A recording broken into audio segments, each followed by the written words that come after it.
Hello everyone, हमारे इस YouTube channel दया coaching classes में आप सभी का स्वागत है। जैसा कि आप लोग थंबनेल देख रहे हैं, आज की इस वीडियो में हम लोग ध्वनि चैप्टर से एमसीक्यू प्रश्न पढ़ेंगे और यह वीडियो का लेक्चर नंबर 4 है। ठीक है, यह वीडियो का लेक्चर नंबर 4 है।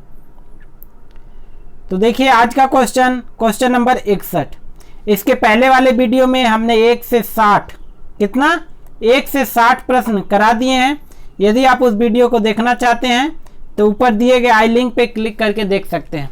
ठीक है, तो आज का वीडियो क्वेश्चन देखेंगे। Question number 61। जब हम जल के नीचे सुराही भरने के लिए रखते हैं, ठीक है, जब हम जल के नीचे सुराही भरने के लिए रखते हैं तो जैसे जैसे सुराही भरती जाती है, मतलब क्या है, किस तरीके का सुराही होता है। ठीक है, अब ये सुराही, अब इसमें क्या कर रहे हैं, पानी डाल रहे हैं। ठीक है, तो पानी डालेंगे तो ये भर रहा है, तो जब भरेगा तो जैसे ही ऊपर आएगा तो एक विशेष प्रकार की ध्वनि उत्पन्न होती है। तो इसका कारण क्या है, तो इसका कारण क्या होता है, रेजोनेंस, अनुनाद। क्या बोलते हैं उसको, अनुनाद। रेजोनेंस के कारण वह आवाज आती है, आवाज चेंज होता है। नीचे जाएगा तो तली पे अलग आवाज रहेगा और जैसे जैसे ऊपर आएगा तो उसका आवाज चेंज हो जाएगा। तो यह चेंज होता है अनुनाद के कारण। तो इसका सही उत्तर हो जाएगा अनुनाद, रेजोनेंस। ठीक है, बाकी ऑप्शन गलत हैं। इसको एक्सप्लेनेशन देख लीजिए। रेजोनेंस किसे कहते हैं, तो जिस आवृत्ति पर सबसे अधिक आयाम वाले दोलन की प्रवृत्ति पाई जाती है, किस पे सबसे अधिक आयाम वाले दोलन की प्रवृत्ति पाई जाती है, उस आवृत्ति को ही क्या कहते हैं, रेजोनेंस कहते हैं। ठीक है, सभी प्रकार के कंपन तरंग के साथ अनुनाद की घटना जुड़ी है, जैसे क्या, यांत्रिक ध्वनि, विद्युत चुंबकीय, क्वांटम तरंग, फलनों के साथ अनुनाद हो सकती है। ठीक है, तो किसके किसके साथ, यांत्रिक में भी होता है ध्वनि और विद्युत चुंबकीय और क्वांटम तरंग। ठीक है, क्वेश्चन नंबर 62। रेडियो का समस्वरण स्टेशन उदाहरण है। तो जो रेडियो का है तो इसका सही उत्तर क्या हो जाएगा, अनुनाद। ये भी किसके कारण होता है, अनुनाद, रेजोनेंस के कारण। ठीक है, परावर्तन नहीं होगा, व्यतिकरण नहीं, अपवर्तन नहीं। Question number 63। जब किसी स्थान पर दो लाउड स्पीकर एक साथ बज रहे हैं, ठीक है, एक लाउड स्पीकर इधर और एक लाउड स्पीकर, दोनों क्या एक साथ बज रहे हैं, तो किसी भी स्थान विशेष पर बैठा श्रोता को किस ध्वनि सुनाई नहीं देता है। बैठा श्रोता को इनकी ध्वनि नहीं सुनाई देता है, तो इसका कारण क्या है, कारण बताना है। तो जब ऐसे आ जाते हैं इसको बोलते हैं इंटरफेरेंस, जो बाधा उत्पन्न करता है, यानी कि उसे कहेंगे व्यतिकरण। क्या कहेंगे, व्यतिकरण। तो इसका सही उत्तर हो जाएगा व्यतिकरण, इंटरफेरेंस। ठीक है, बाकी ऑप्शन गलत है। एक्सप्लेनेशन देख लीजिए। व्यतिकरण किसे कहेंगे, जब दो वृत्तीय तरंगों का व्यतिकरण किसी भी प्रकार के तरंगों की एक दूसरे पर पारस्परिक प्रक्रिया भी अभिव्यक्त होती है, जिसके परिणाम स्वरूप कुछ विशेष स्थितियों में कंपन और उनके प्रभाव में वृद्धि या कमी, उदासीनता आ जाती है। व्यतिकरण का विस्तार अध्ययन विशाल विभेदन शक्ति वाले सभी यंत्रों के मूल के काम करता है। ठीक है, और भौतिकी प्रकाशिकी में इस धारणा का समावेश किसने किया, थॉमस यंग ने। किसने किया, थॉमस यंग ने। ठीक है, व्यतिकरण, इंटरफेरेंस। Question number 64। समुद्र में स्थान स्थान पर ऊंचे प्रकाश घर बनाए जाते हैं, जहां से बड़े बड़े सायरन बजाकर जहाजों को संकेत भेजे जाते हैं। ठीक है, कभी कभी जहाज निरोध क्षेत्र में पहुंच जाता है जहां सायरन की ध्वनि नहीं सुनाई देती है।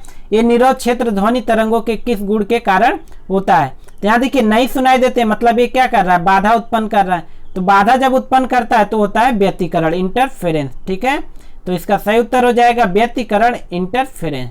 ठीक,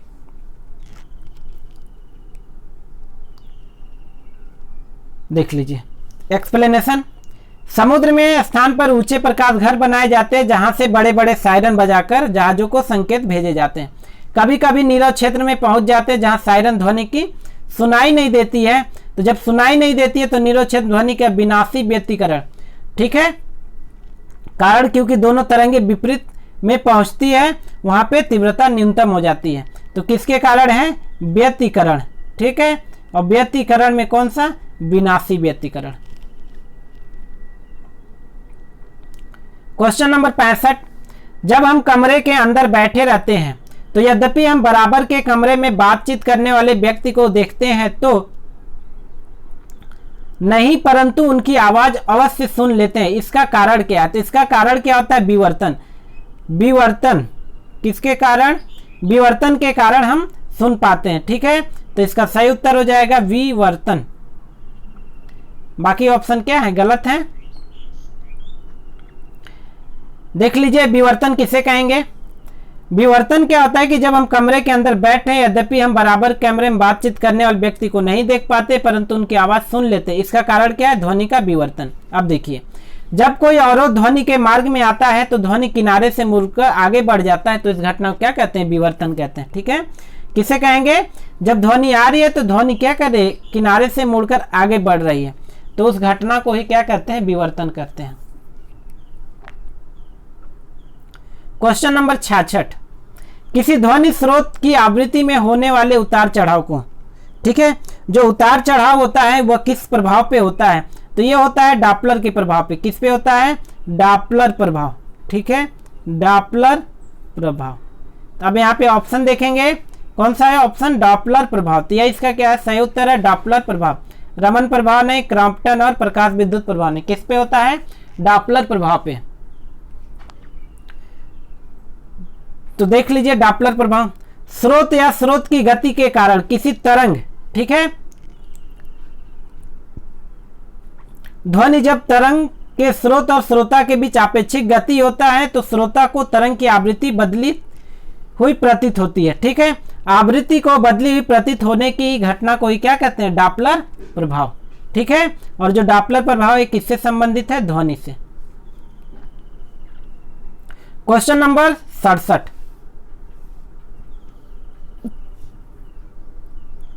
डॉपलर प्रभाव संबंधित है, तो डॉपलर प्रभाव किससे संबंधित है? तो अभी हमने बताया किससे संबंधित है? ध्वनि से। ठीक है, इसका सही उत्तर हो जाएगा ध्वनि। जनसंख्या, मनोविज्ञान, मुद्रा प्रचालन गलत। तो किससे संबंधित है? ध्वनि से।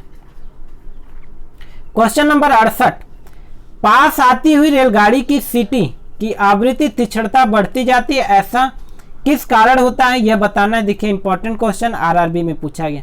तो किस प्रभाव के कारण होता है? तो ये किसके होता है? डॉपलर प्रभाव के कारण। ठीक है, और डॉपलर प्रभाव किससे संबंधित है? अभी हमने बताया किससे? ध्वनि से। बाकी ऑप्शन क्या है? गलत है। ठीक है, क्वेश्चन नंबर 69, आर्द्र वायु में ध्वनि का वेग शुष्क वायु की तुलना में अधिक होता है, क्योंकि आर्द्र वायु में क्या होता है? घनत्व तो कम होता है। किसकी तुलना में? घनत्व तो जो होता है कम होता है। किसकी तुलना में? शुष्क वायु की तुलना में। तो इसका सही उत्तर हो जाएगा शुष्क वायु की तुलना में घनत्व कम होता है। ठीक है, बाकी ऑप्शन क्या है? गलत है। शुष्क वायु की तुलना में घनत्व अधिक होता है, शुष्क वायु की तुलना में दाब अधिक होता है, शुष्क वायु की तुलना में दाब कम होता है। तो क्या होता है? शुष्क वायु की तुलना में घनत्व कम होता है, इसलिए क्या होता है कि आर्द्र वायु में ध्वनि का वेग क्या होता है? शुष्क वायु की तुलना में अधिक होता है। ठीक है,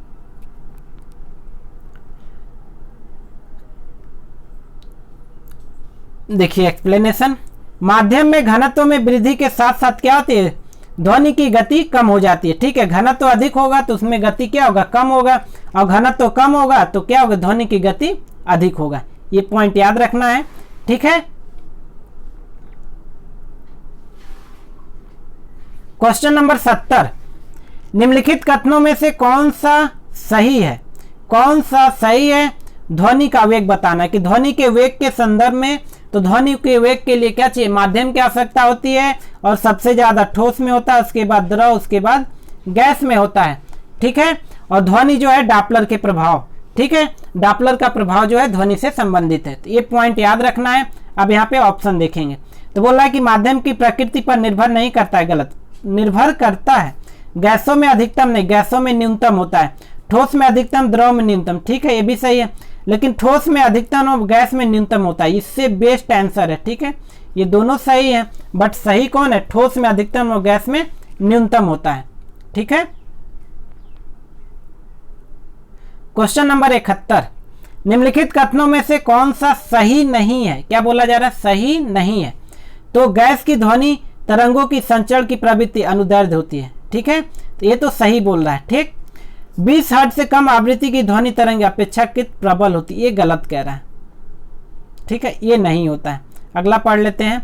उच्चतम आयाम वाली ध्वनि तरंगे अपेक्षाकृत प्रबल होती है, सही बोल रहा है। उच्च श्रव्य आवृत्ति वाली ध्वनि तरंगे तीक्ष्ण होती है, ये भी सही है। मतलब यहाँ पूछा गया है नहीं है, इसलिए क्या 20 हर्ट्ज से कम आवृत्ति की ध्वनि तरंगे अपेक्षाकृत प्रबल होती हैं, ये गलत है। क्वेश्चन नंबर 72, निम्नलिखित में से किस प्रकार की तरंग का प्रयोग रात्रि दृष्टि उपकरण में किया जाता है? तो रात्रि दृष्टि उपकरण में कौन सा करते हैं? अवरक्त तरंग। क्या कहते हैं? अवरक्त तरंग। ठीक है, तो ऑप्शन में देखेंगे, ऑप्शन में क्या है? अवरक्त तरंग। रेडियो तरंग नहीं, सूक्ष्म तरंग भी नहीं, उपरोक्त में। तो इसका सही उत्तर क्या हो जाएगा? अवरक्त तरंग। देख लीजिए अवरक्त तरंग। अवरक्त तरंग की खोज किसने किया? विलियम हर्शेल ने। किसने किया है? विलियम हर्शेल ने किया है। और इसका तरंग दैर्ध्य का जो रेंज होता है 7.8 × 10⁻⁷ से लेकर के 10⁻³ मीटर तक होता है। ठीक है, तरंग दैर्ध्य का मात्रक क्या होता है? मीटर होता है। ठीक है, एंगस्ट्रॉम। और ये तरंगे पदार्थों को उच्च ताप पर गर्म करने पर निकलती है। इनका उपयोग अस्पताल में रोगियों की सिकाई करने और कोहरे में फोटोग्राफी करने में भी किया जाता है। ठीक है, किसका? अवरक्त तरंग का। ठीक है, ध्यान रखिएगा, अवरक्त तरंग। और इसकी खोज विलियम हर्शेल ने किया।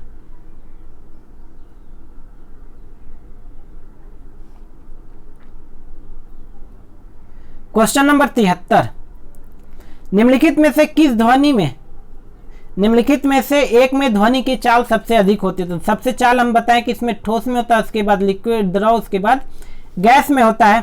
देखिए वायु में 0 डिग्री सेल्सियस में कितना? 332 होता है। 100 डिग्री सेल्सियस जल में लकड़ी, लकड़ी में सबसे अधिक होगा, क्योंकि लकड़ी क्या है? ठोस है, इसलिए इसमें ध्वनि की चाल सबसे अधिक होगा। क्वेश्चन नंबर 74, एक जेट वायुयान 2 मैक के वेग से हवा में उड़ रहा है। जब ध्वनि का वेग 332 मीटर प्रति सेकेंड है तो वायुयान की चाल कितनी होगी? तो यहाँ पे सूत्र याद रखना पड़ेगा, मैक संख्या बराबर होता है वायुयान की चाल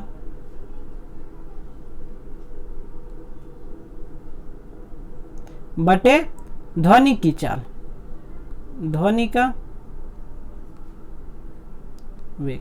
तो मैक संख्या कितना दिया गया है? 2।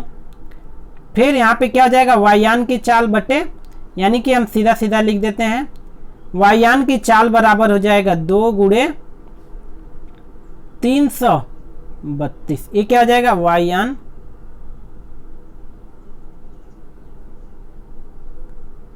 चाल। तो गुणा करेंगे 332 में कितना हो जाएगा? 2 दूनी का 4, 2 तिया 6, 2 तिया 6, 664 मीटर प्रति सेकेंड। कितना आएगा? 664 मीटर प्रति सेकेंड। अब यहाँ पे ऑप्शन में देखिए 664 मीटर प्रति सेकेंड, यह इसका क्या है? सही उत्तर है। यानी कि वायुयान की चाल कितना हो जाएगा? 664 मीटर प्रति सेकेंड। तो मैक संख्या बराबर होता है वायुयान की चाल बटे ध्वनि की चाल। ठीक है, देख लीजिए यहाँ पे एक्सप्लेनेशन भी कर दिए हैं। 2 बराबर क्या? वायुयान की चाल बटे 332। तो वायुयान की चाल कितना? 2 × 332 बराबर कितना हो जाएगा? 664 मीटर प्रति सेकेंड। देखिए वही चीज यहाँ पे मैक संख्या बराबर वायुयान की चाल बटे ध्वनि की चाल। याद रखना है मैक संख्या क्या होता है? वायुयान की चाल बटे ध्वनि की चाल।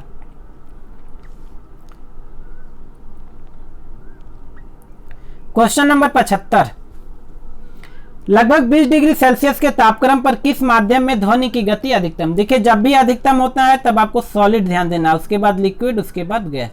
तो ऑप्शन में देखिए सॉलिड क्या है? हवा नहीं, ग्रेनाइट नहीं, पानी नहीं, तो सॉलिड क्या है? लोहा। तो लोहे में क्या होगा? ध्वनि की चाल सबसे अधिकतम होगी। क्वेश्चन नंबर 76, एक जैव पद्धति जिसमें पराश्रव्य ध्वनि का उपयोग किया जाता है। तो जब पराश्रव्य अल्ट्रासोनिक साउंड का करेंगे तो किसमें करते हैं? सोनोग्राफी। किसमें करते हैं? सोनोग्राफी में। ठीक है, तो इसका सही उत्तर हो जाएगा सोनोग्राफी। ईसीजी, ईजी, एक्सरे गलत। किसमें होगा? सोनोग्राफी। देख लीजिए। जैव पद्धति में पराश्रव्य ध्वनि का उपयोग सोनोग्राफी में किया जाता है। जो पराश्रव्य तरंगों का उपयोग करते कहाँ कहाँ करते हैं, ये याद रखिएगा। पराश्रव्य ध्वनि तरंगों का संकेत भेजने में, समुद्र की गहराई का पता लगाने में, गठिया रोग के उपचार में, मस्तिष्क के ट्यूमर का पता लगाने में। ठीक है, जो पराश्रव्य तरंगे अल्ट्रासोनिक वेव है उनका यूज करते हैं संकेत भेजने में, समुद्र की गहराई का पता करने में, गठिया रोग के उपचार में और मस्तिष्क के ट्यूमर का पता लगाने में। ठीक है।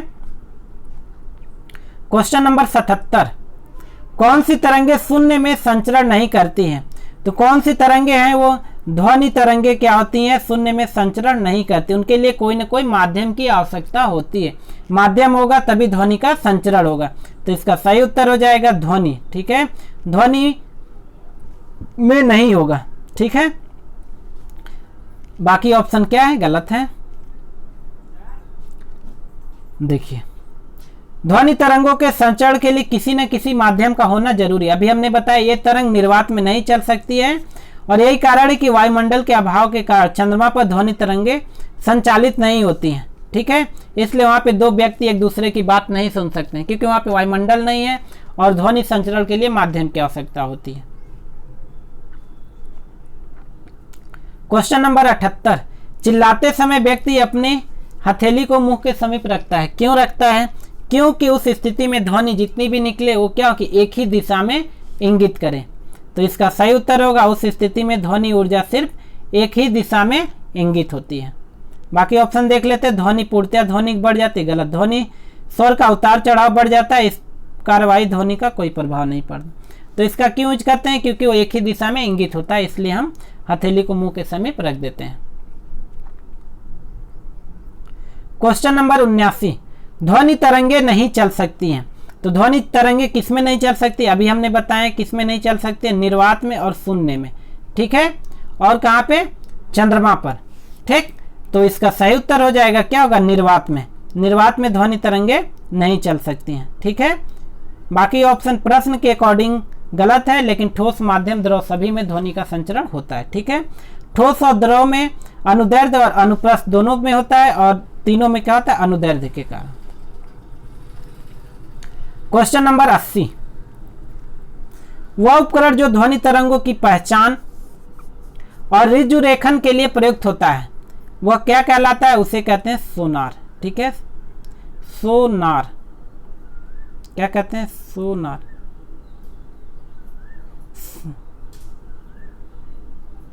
तो साउंड नेविगेशन एंड रेंजिंग। ठीक है, इसका फुल फॉर्म होता है साउंड नेविगेशन एंड रेंजिंग। बाकी ऑप्शन गलत है। क्वेश्चन नंबर 81, पराध्वनिक विमान एक नामक एक प्रघाती पैदा करता है। तो क्या करता है? अल्ट्रासोनिक वेग उत्पन्न करता है। तो इसका सही उत्तर क्या हो जाएगा? पराश्रव्य तरंग। ठीक है, यह इसका सही उत्तर है। संक्रमण, अनुप्रस्थ, ध्वनि बूम। गलत। क्या करता है? पराश्रव्य तरंग। क्वेश्चन नंबर 82, इको साउंडिंग प्रयोग होता है। तो जो इको साउंडिंग होता है वह कहाँ उपयोग करते हैं? तो अभी हमने बताया किसके लिए? समुद्र की गहराई मापने के लिए करते हैं इको साउंड का। ठीक है, ध्वनि में कंपन उत्पन्न। गलत है, और ध्वनि की आवृत्ति गलत उपरोक्त में से। तो इको साउंडिंग कहाँ पे करते हैं? समुद्र की गहराई मापने में। ठीक है, क्वेश्चन नंबर 83, एकॉस्टिक विज्ञान है, ये इंपॉर्टेंट क्वेश्चन है। तो एकॉस्टिक विज्ञान किससे संबंधित रखता है? तो ध्वनि से संबंधित रखता है। किससे रखता है? ध्वनि से संबंधित रखता है। यह इसका सही उत्तर है। प्रकाश। गलत। जलवायु, धातु। किससे रखता है? ध्वनि से संबंधित। क्वेश्चन नंबर 84, मनुष्य के लिए एक मानक ध्वनि स्तर है। तो कितना होता है? 50 से 60 डेसिबल। ठीक है, तो इसका सही उत्तर हो जाएगा 60 डेसिबल। ठीक, बाकी ऑप्शन क्या है? गलत है। सामान्य बातचीत के लिए कितना रखते हैं? 30 से 40 डेसिबल, और जोर से क्या होता है? 50 से 60 डेसिबल। ठीक है, ये ध्यान रखना है। क्वेश्चन नंबर 85, निम्नगण वस्तुओं का पता लगाने के लिए प्रयोग किए जाने वाले उपकरण को क्या कहते हैं? जो करते हैं उसे क्या कहते हैं? सोनार। ठीक है, तो इसका सही उत्तर हो जाएगा सोनार। रडार, कवासर, स्पंदक। गलत। ठीक है, देखिए एसएससी में पूछा गया इंपॉर्टेंट क्वेश्चन है। क्वेश्चन नंबर 86, मेघा गर्जन सुनने पर व्यक्ति अपना मुंह खोलता है जिससे कि क्या होगा, डर को दूर कर सके। गलत। वह क्या कर सकता है, दोनों कानों के करपटल पर वायु के दाब को बराबर करने के लिए ऐसा किया जाता है। ठीक है, बाकी ऑप्शन गलत हैं। क्वेश्चन नंबर 87, वायु के तापमान में परिवर्तन से ध्वनि का निम्नलिखित में से कौन सा गुण प्रभावित होता है। तो कौन सा गुण प्रभावित होगा ये बताना है। तरंग दैर्घ्य नहीं, विस्तार नहीं। कौन सा गुण होता है, आवृत्ति। ठीक है, फ्रीक्वेंसी। देख लीजिए फ्रीक्वेंसी किसे कहेंगे। जब ध्वनि तरंग किसी माध्यम में संचरित होती है तो माध्यम का घनत्व तो किसी अधिकतम तथा न्यूनतम मान के बीच बदलता है। ठीक है, घनत्व के अधिकतम मान से न्यूनतम मान तक परिवर्तन और पुनः अधिकतम मान तक आने पर एक दोलन पूरा होता है। एकांक समय में इन दोलन की कुल संख्या ध्वनि तरंग की आवृत्ति कहलाती है। और ध्वनि तरंग का एसआई मात्रक जो होता है क्या होता है, हर्ट्ज होता है। ठीक है, हर्ट्ज होता है। क्वेश्चन नंबर 88, किसी संगीत यंत्र की ध्वनि तीव्रता मापी जाती है तो किसमें नापते हैं, हमेशा किसमें नापते हैं, डेसिबल में। तो इसका सही उत्तर हो जाएगा डेसिबल। ठीक है, बाकी ऑप्शन गलत है, मो हेनरी लक्स। क्वेश्चन नंबर 89, ध्वनि तरंगों की प्रकृति कैसी होती है। तो ध्वनि तरंगों की प्रकृति अनुदैर्ध्य होती है। ठीक है, यह इसका सही उत्तर है। अनुप्रस्थ किसका, प्रकाश में होता है। ठीक है, अगला क्वेश्चन नंबर 90, निम्न में से कौन सा कथन ध्वनि तरंगों के लिए सत्य है। ध्वनि तरंगों के लिए सत्य क्या है कि 0 डिग्री सेल्सियस पर इनकी चाल कितना होता है, 332 मीटर प्रति सेकेंड। तो यहाँ पे देख पा रहे हैं क्या, 0 डिग्री सेल्सियस पर इसकी चाल 332 मीटर प्रति सेकेंड होता है। ठीक है, यह निर्वात में चल सकता है। गलत। इसको ध्रुवित किया जा सकता है। गलत। ठीक है, तो इसका सही उत्तर क्या होगा कि 0 डिग्री सेल्सियस पर इसकी चाल कितनी होती है, 332 मीटर प्रति सेकेंड। तो आज की वीडियो में बस इतना ही। वीडियो अच्छा लगा तो हमारे चैनल को लाइक करें, सब्सक्राइब करें, ज़्यादा से ज़्यादा शेयर करें। वीडियो देखने के लिए बहुत बहुत धन्यवाद।